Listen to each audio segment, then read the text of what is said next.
ఈ కల్పిత పురావస్తు శాస్త్రవేత్తలకు పురావస్తు పరిశోధనకు సంబంధించిన సాధారణ నియమాలు కూడా తెలియవు.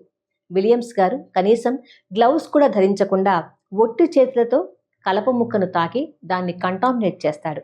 ఆర్కియాలజీలోని ప్రథమ పాఠాలు కూడా తెలుసుకోకుండా మనకు చరిత్ర పాఠాల్ని బోధించడానికి వచ్చిన సినిమా వాళ్ళు తమ అజ్ఞానాన్ని బాహాటంగా మరోసారి బయటపెట్టుకున్నారు.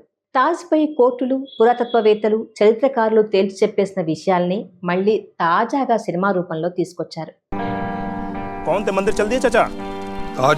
ఒకే అబద్ధాన్ని పదే పదే పునరావృతం చేస్తుండాలన్న గోబెల్స్ మంత్రాన్ని ఫాలో అయిపోయారన్నమాట.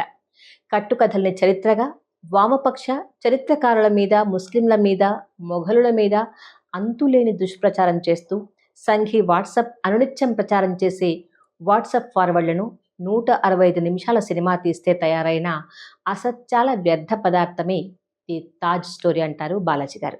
చరిత్ర విషయంలో సాగే చర్చలు చారిత్రక సాక్ష్యాలు, పురావస్తు సాక్ష్యాలు చూపాలి. కానీ చారిత్రక వాస్తవాలకు వెటకారంతో సరిపుచ్చేయడం ఈ సినిమా పొడుగునా కనిపిస్తుంది.